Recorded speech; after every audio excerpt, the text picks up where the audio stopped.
নবী করিম সাল্লাল্লাহু আলাইহি সাল্লাম সালাম ফেরানোর পর 3 বার ইস্তিগফার পড়তেন, আস্তাগফিরুল্লাহ আস্তাগফিরুল্লাহ আস্তাগফিরুল্লাহ। এরপরে কি পড়তেন? আল্লাহুম্মা আনতাস সালাম ওয়া মিনকাস সালাম তাবারাকতা ইয়া যাল জালালি ওয়াল ইকরাম। নবী সাল্লাল্লাহু আলাইহি সাল্লাম সালাম ফেরানোর পরে সূরা ইখলাস একবার, সূরা ফালাক একবার, সূরা নাস একবার পড়তেন, আয়াতুল কুরসি পাঠ করতেন, সুবহানাল্লাহ আলহামদুলিল্লাহ আল্লাহু আকবার 33, শেষেরটা 34, কোন বর্ণনা আছে তিনোটা 33, আর লাস্টে একবার লা ইলাহা ইল্লাল্লাহু ওয়াহদাহু লা শারীকা লাহু লাহুল মুলকু ওয়া লাহুল হামদ ওয়া হুয়া আলা কুল্লি শাইইন কাদির পড়তেন, সব মিলে 100 বার। তাহলে তিনটা 33, 99, আর একবার লা ইলাহা ইল্লাল্লাহু ওয়াহদাহু লা শারীকা লাহু পড়তেন।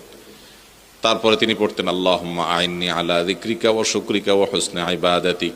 তিনি পড়তেন লা ইলাহা ইল্লাল্লাহু মুখলিসিনা লাহুদ্দিন ওয়ালাউ কারিহাল কাফিরুন। তিনি পড়তেন লা ইলাহা ইল্লাল্লাহু ওয়া লা না'বুদু ইল্লা ইয়্যাহু লাহুন নি'মাতু ওয়া লাহুল ফাদলু ওয়া লাহুস সানাউল হাসান। এগুলো সব আপনাদের মুখস্থ আছে তো সবার? নাই, বেশিরভাগ মানুষের নাই।